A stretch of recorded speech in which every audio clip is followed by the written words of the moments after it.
اللهم صل على سيدنا محمد يا رب صل وسلم دائما. الحمد لله رب العالمين والصلاة والسلام على رحمة للعالمين وعلى آله وأصحابه أجمعين. يا أيها الذين آمنوا استجيبوا لله وللرسول إذا دعاكم لما يحييكم. وقال تعالى وما أرسلناك إلا رحمة للعالمين. سامعین و ناظرین، آج کی ہماری یہ دنیا اور اس کے بسنے والے طاقتور اور کمزور، قاہر اور مقہور، ظالم و جابر اور مظلوم اور مساکین، سبھی کو اس امر کی دعوت ہے کہ وہ حضرت رحمت للعالمین صلی اللہ علیہ وسلم جناب محمد رسول اللہ کی سیرت کا مطالعہ کریں، کیوں کہ صرف آپ ہی کی شخصیت وہ ذات کریمہ ہے جسے اللہ تبارک و تعالی نے قرآن حکیم میں یہ فرمایا کہ اے لوگو، یعنی جن کے بارے میں اللہ کا ارشاد ہے کہ تم اللہ اور رسول کی بات پہ لبیک کہو، بات سنو، مانو، اطاعت کرو، کیوں کہ اس سے تمہیں زندگی ملے گی۔ تو انسانوں کی زندگی اور حیات طیبہ، اس کا انحصار تا قیامت صرف جناب محمد رسول اللہ صلی اللہ علیہ وسلم کی اتباع میں ہے۔ ایک پہلو تو یہ ہے۔ دوسری بات یہ ہے کہ اللہ کا یہ فیصلہ کہ جناب محمد رسول اللہ سید المرسلین بھی ہیں، خاتم النبیین بھی ہیں اور رحمت للعالمین بھی ہیں، ان کی رحمت ہی رحمت ان کی سیرت کے اختیار کرنے میں ہے۔ آج کے اس حلقے میں یا آج کی اس مجلس میں میں چند سیرت مطہرہ کے وہ واقعات جنہیں جامعین سنت نے یا جامعین سیرت نے بیان کیا ہے ان کا ذکر کروں گا۔ ابن ہشام نے اپنی سیرت میں ایک قصہ لکھا ہے، اس سے ہم آغاز کرتے ہیں۔ سبھی کو علم ہے کہ غزوہ بدر میں وَلَقَدْ نَصَرَكُمُ اللَّهُ بِبَدْرٍ وَأَنْتُمْ أَذِلَّةٌ، اے مسلمانوں تم کمزور تھے، اللہ نے تمہاری مدد فرمائی۔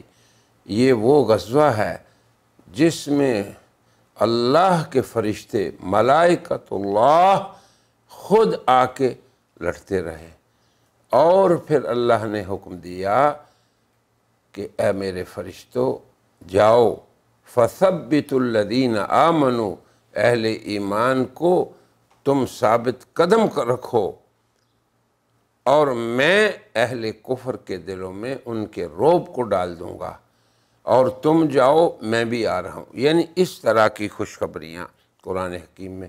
پھر نتیجہ کیا نکلا؟ نتیجہ یہ نکلا کہ غزوہ بدر میں صنادید کفر اور قریش کے ایسے بڑے بڑے سردار مارے گئے کہ وہ لوگ یہ سمجھنے لگے کہ اب ہماری زندگی میں کوئی مزہ نہیں۔ تو اسی قسم کا ایک واقعہ ہے، وہ عمیر ابن وہب اور سفیان ابن امیہ، یہ دو کفار اور صنادید قریش کے دو بڑے نام ہیں۔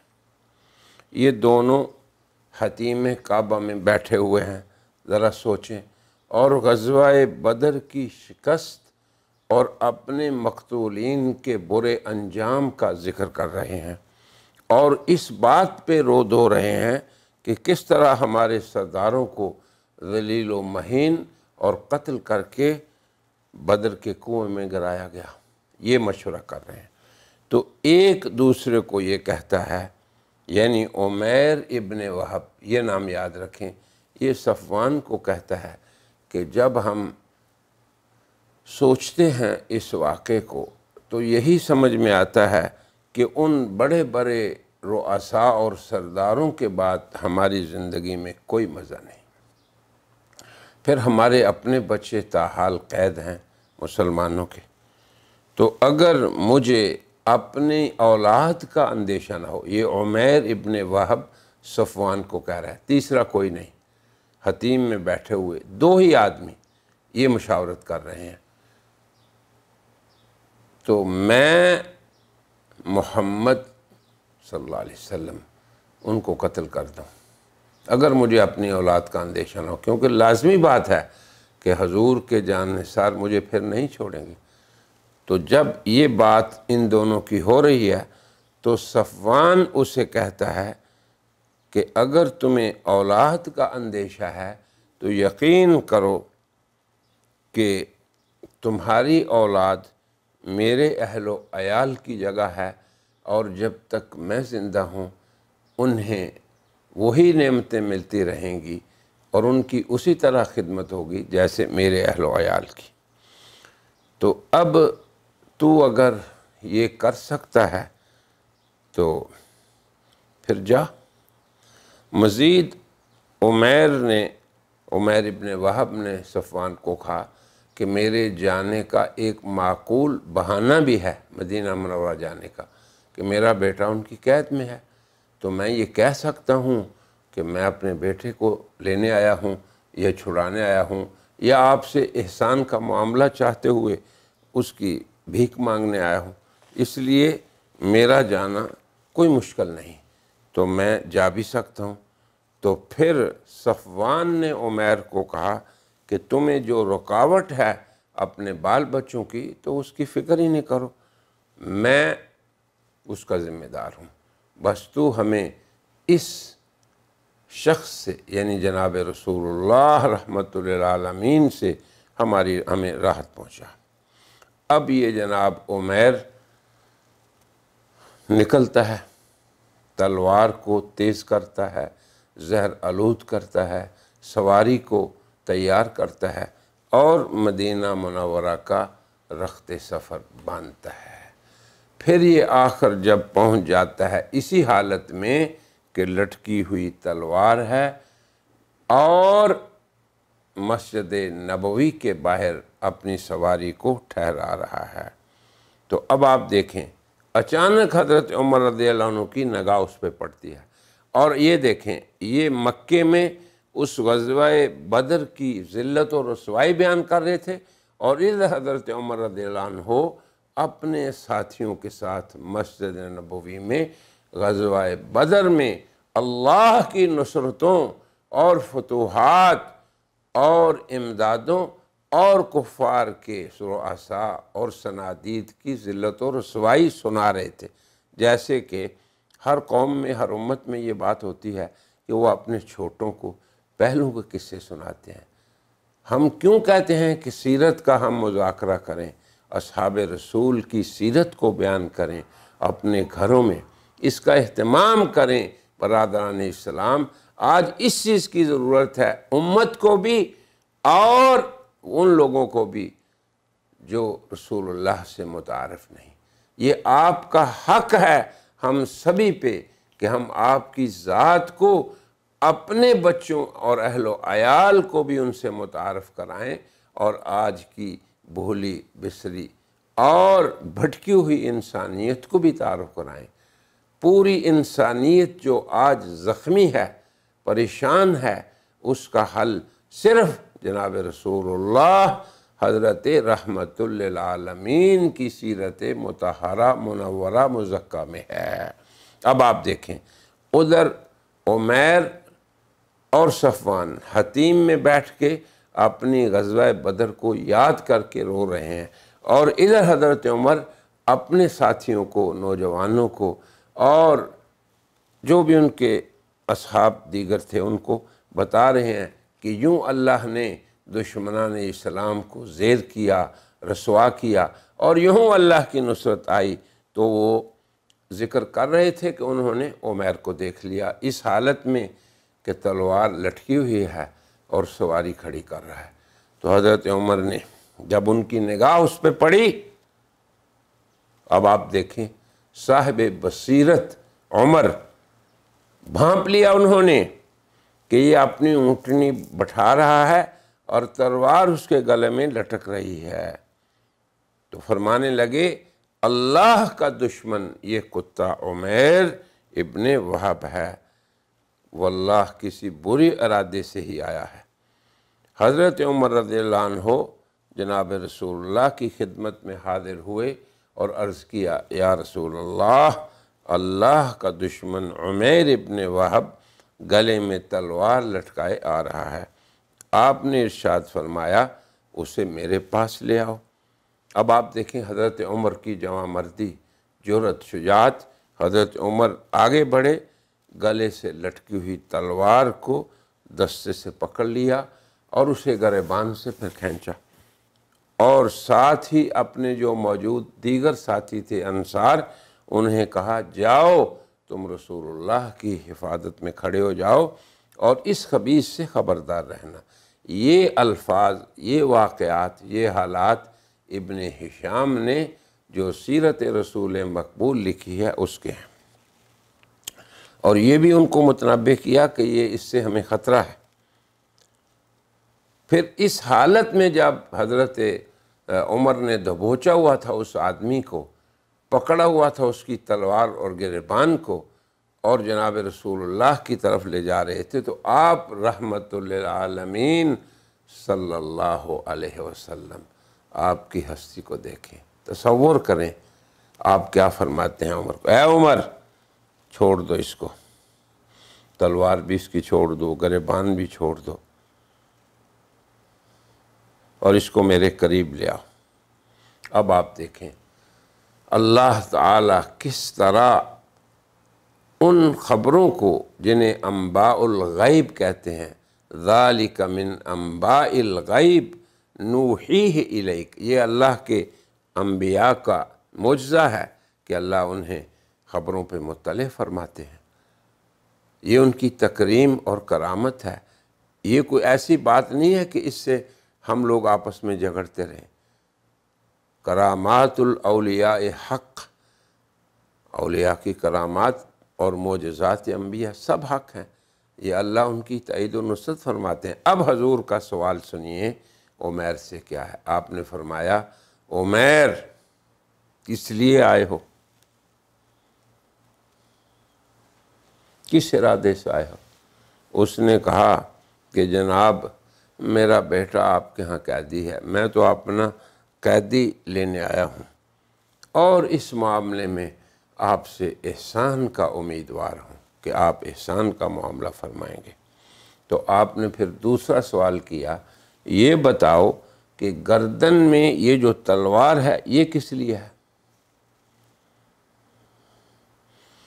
اب دیکھیں عمیر کہنے لگا اللہ کا بیڑا، اللہ بیڑا غرق کرے ان تلواروں کا، ان تلواروں نے ہی ہمیں برباد کر دیا ہے، کسی کام نہیں آئی ہماری۔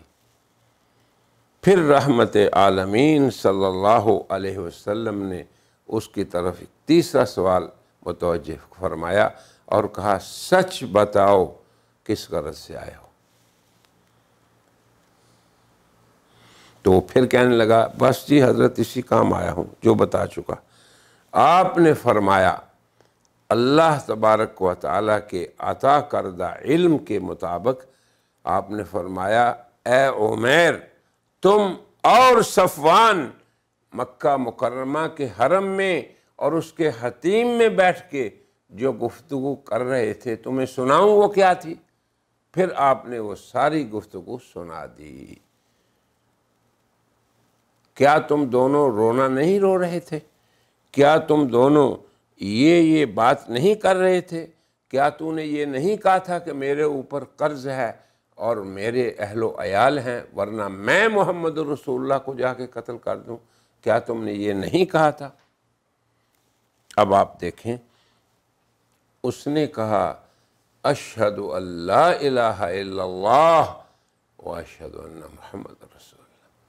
یہ معجزانہ کلام سن کے اس نے کہا کہ اے رسول اللہ، واقعی ہم نے آپ کی تکذیب کی، دشمنی کی، آپ تو اللہ کے سچے رسول ہیں۔ اس گفتگو کا سوائے میرے اور صفوان کے تیسرا کوئی شاہد نہیں، سوائے اس کے کہ اس اللہ علیم و خبیر نے آپ کو خبر دی ہے، اور آپ تو آسمان کی خبریں ہمیں بتاتے تھے اور جو وحی آپ پہ نازل ہوتی تھی، مگر ہماری بدقسمتی کہ ہم نے آپ کو جھٹلایا۔ یہ گفتگو ایسا معاملہ ہے جو میرے اور صفوان کے سوا کوئی نہیں جانتا۔ اللہ کی قسم، یقین ہے مجھے کہ آپ کو اللہ کے سوا کسی اور نے نہیں بتایا۔ اب آپ دیکھیں کتنا پختہ عقیدہ ہے یہ کہ اللہ علام الغیوب ہے، اور جب وہ چاہتا ہے اپنے انبیاء کو اس پہ اطلاع بھی دے دیتا ہے۔ پھر اس نے یہ کہا کہ اس اللہ کا شکر ہے جس نے مجھے اسلام کی ہدایت دی اور مجھے اللہ آپ کے پاس لے آیا۔ اب یہ دیکھیں، شاہد اس میں صرف یہ ہے کہ جناب رحمت للعالمین صلی اللہ علیہ وسلم کی کس قدر شفقت اور رحمت ہے کہ اس قدر دیدہ دلیری کرنے والا دشمن، جس کے بارے میں پوری طرح اللہ تعالیٰ آپ کو آگاہی دے چکے تھے، آپ نے ایسی رحمت کا معاملہ اس کے ساتھ فرمایا کہ جس کی تاریخ میں مثال ملنا مشکل ہے۔ پھر آپ دیکھیں کہ اسی عمیر نے اس معجزہ نبویہ کا مشاہدہ کر لیا، پھر کلمہ توحید بلند ہوا۔ آج بھی میرے محترم مکرم برادران اسلام، حضور کی اس سیرت کو اگر ہم اپنی نسلوں کے سامنے بیان کریں، آج کے انسان کے سامنے بیان کریں، تو یقیناً نبی اسلام رحمت للعالمین کی محبت و عقیدت انسانوں کے دل میں راسخ ہو جائے گی۔ بس میری گزارش یہ ہے کہ ہمیں اس باب میں کوتاہی نہیں کرنی چاہیے، اور ان واقعات کو جو ثبت ہیں تاریخ اور سیرت اور حدیث کی کتابوں میں، ان پہ خود بھی مطلع رہیں، اپنے پیاروں کو بھی مطلع کریں، اور اپنی دنیا کے انسانوں کو بھی۔ اسی طرح کا ایک دوسرا قصہ آپ کو پتہ ہے کہ کعب بن زہیر مشہور شاعر تھا، حضور صلی اللہ علیہ وسلم کی حجب کیا کرتا تھا، اور یہ ان لوگوں میں سے ایک تھا جنہیں رسول اللہ نے فتح مکہ کے وقت بھی مباح الدم کہا تھا کہ جہاں ملے اس کو قتل کر دو، مگر اس پہ کیسی رحمت للعالمینی کا فیضان ہوا۔ اسے تاریخ محمد ابن اسحاق اس کے اندر اس کا واقعہ جیسے ثبت ہے وہ میں آپ کو بیان کرتا ہوں۔ جب جناب رسول اللہ غزوہ طائف سے مدینہ منورہ پلٹے تھے تو بجیر ابن کعب نے اپنے مفرور بھائی کعب ابن زہیر کو لکھا کہ مکہ مکرمہ میں تو رسول اللہ نے جتنے ان کے اعداء اور دشمنان تھے آپ کی دعوت کے، آپ کے ساتھیوں کے، ان سبھی کو معاف کر دیا۔ تو اگر تم چاہتے ہو تو تم بھاگ سکتے ہو تو بھاگ جاؤ، ورنہ تم سیدھے رحمت للعالمین کی رحمت میں آ جاؤ۔ وہ یقیناً جب تم تائب ہو کے آؤ گے تو وہ تمہیں معاف کر دیں گے، مگر یہ بات مشکل ہے کہ تم ان کی سطوت سے بھاگ سکو۔ اب جب اس کو اپنے بھائی کا خط ملا اور اس نے تمام اختیارات اسے بتا دیے کہ یہ بھی اختیار ہے بھاگ جاؤ، یہ بھی ہے کہ تم دور دراز چلے جاؤ، یہ بھی ہے کہ تم معافی کے لیے آ جاؤ، تو اب اس نے کیا کیا کہ وہ بھی سیدھا پھر اس نے ایک قصیدہ لکھا، پھر خود ہی مکہ مکرمہ مدینہ منورہ کا رخ کیا اور ایک اپنے پرانے ساتھی کے پاس چلا گیا جس کی اس سے شناسائی تھی، قبیلہ جوہینہ کا کوئی آدمی، اور پھر اس کے ساتھ جناب رحمت للعالمین کی مبارک مجلس مسجد نبوی میں لگی ہوئی تھی کہ پہنچ گیا، سلام کیا اور کہا کہ اے رسول اللہ، یا رسول اللہ، اگر کعب جیسا مجرم انسان تائب ہو کے آپ کی دعوت کے زیر سایہ ہو کے اور فیض یاب رحمت ہو کے آ جائے تو آپ اسے معاف کر دیں گے؟ تو رسول رحمت للعالمین صلی اللہ علیہ وسلم، دیکھیں کس قدر یہ خطرناک انسان تھا، آپ نے فرمایا ہاں میں اسے معاف کر دوں گا۔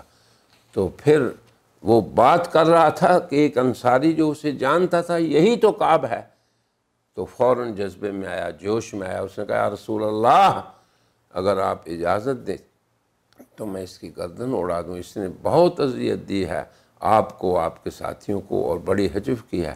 رسول اللہ صلی اللہ علیہ وسلم نے فرمایا کہ نہیں، چھوڑ دو، یہ تائب ہو کے آیا ہے، یہ اپنی باتوں کو ترک کر کے آیا ہے، اور اسلام اپنے سے ما قبل یہدم ما کان قبلہ۔ آج بھی اگر ہم ان مرتکبین اہانات کو یہ بات سمجھائیں کہ یہ ہے حضرت رحمت للعالمین، یہ ہے آپ کی ذات گرامی، یہ ہیں رسول رب العالمین، یہ ہیں پوری کائنات کے رسول۔ بہرحال حضور اکرم صلی اللہ علیہ وسلم نے اس نے پھر جب آخر میں کہا کہ میں ہی کعب ہوں تو آپ صلی اللہ علیہ وسلم نے اسے معاف کر دیا۔ تو اب اس طرح کے واقعات تاریخ کی کتابوں میں بھرے پڑے ہیں اور سیرت کی کتابوں میں بھی۔ اسی طرح کا ایک اور واقعہ حضرت علی رضی اللہ عنہ اور حضرت ام ہانی جو ان کی بہن تھیں وہ بھی بیان کر رہی ہیں کہ دو صنادید کفر اور دشمنان اسلام ان کے پیچھے حضرت علی رضی اللہ عنہ لگے ہوئے تھے، اور وہ تھے جو مباح الدم تھے۔ تو ام ہانی نے جب انہیں پناہ دے دی تو جناب رسول اللہ صلی اللہ علیہ وسلم فتح مکہ میں جب تشریف لائے، بالائی منزل میں تھے، بالائی علاقے میں، یعنی مکہ مکرمہ کا وہ علاقہ، ایک تو مسفلہ ہے، سبھی لوگ جو یہاں مکہ میں حج میں آتے ہیں ان کو پتہ ہے مسفلہ وہ پست علاقہ ہے، دوسرا معلہ جس طرف مقبرۃ المعلہ ہے تو وہ اونچا علاقہ ہے، ایک طرف مسفلہ ایک طرف معلہ، یعنی اونچا علاقہ اور نیچا علاقہ، تو اونچے علاقے کی طرف تھے آپ۔ تو حضرت ام ہانی تشریف لائیں تو رسول اللہ صلی اللہ علیہ وسلم نے فرمایا مرحبا بک ام ہانی، یا ام ہانی مرحبا، خوش آمدید، کیسے آئی ہو؟ آپ نے فرمایا رسول اللہ میرا بھائی دو آدمیوں کو چھوڑنا نہیں چاہتا مگر آپ انہیں امان دے دیں۔ تو رسول اللہ صلی اللہ علیہ وسلم نے فرمایا اے ام ہانی، اللہ کے رسول انہیں امان دیتے ہیں جنہیں آپ امان دیتی ہیں، تو پھر ان کو اسی وجہ سے معافی مل گئی۔ یہ بھی ابن ہشام نے لکھا ہے۔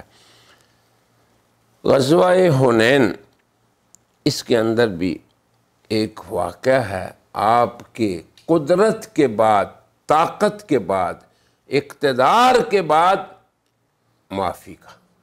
یہ اصل ہے سیرت کا وہ پہلو جس سے ہم غافل ہیں۔ امام بخاری نے لکھا ہے کہ جب حنین کے بعد وہاں کے لوگ مغلوب بھی ہو گئے، مقہور بھی ہو گئے، اموال غنیمت بھی آئے اور قیدی بھی آئے، تو حوازن قبیلہ جو وہاں کا تھا اس کے ایلچی مسلمان ہو کے جناب رسول اللہ کی خدمت میں تشریف لائے اور کہا یا رسول اللہ میں آپ کے پاس طالب احسان بن کے آیا ہوں، تو آپ کی فوج نے ہمارے قبیلہ کے اموال اور رجال، اموال غنیمت بن گئے اور رجال جو ہیں وہ قیدی بن گئے۔ تو میں یہ چاہتا ہوں کہ آپ ہمیں دونوں چیزیں واپس کر دیں۔ بہرحال جناب رسول اللہ نے نہ قیدیوں کو قتل کیا تھا اور نہ ہی ان کے ساتھ سزا دی تھی، اور ابھی تک کسی کا فدیہ بھی نہیں لیا تھا۔ تو جب یہ تشریف لائے حضرت قبیلہ حوازن کے ایلچی، تو انہوں نے یہ گزارش کی کہ اموال اور قیدی یہ دونوں چیزیں واپس لینے آیا ہوں۔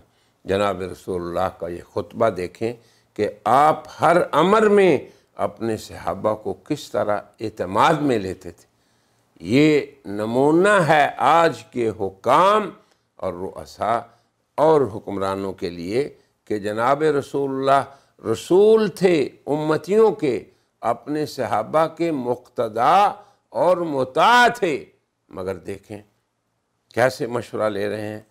اب آپ نے صحابہ کو جمع کیا، اللہ کی حمد و ثنا کی، پھر اپنے رفقا کی قوت و ظفر اور کامیابی کو بیان کیا، اور رفقا کی طرف سے مغلوبین پہ احسان کی فضیلت کو بیان فرمایا۔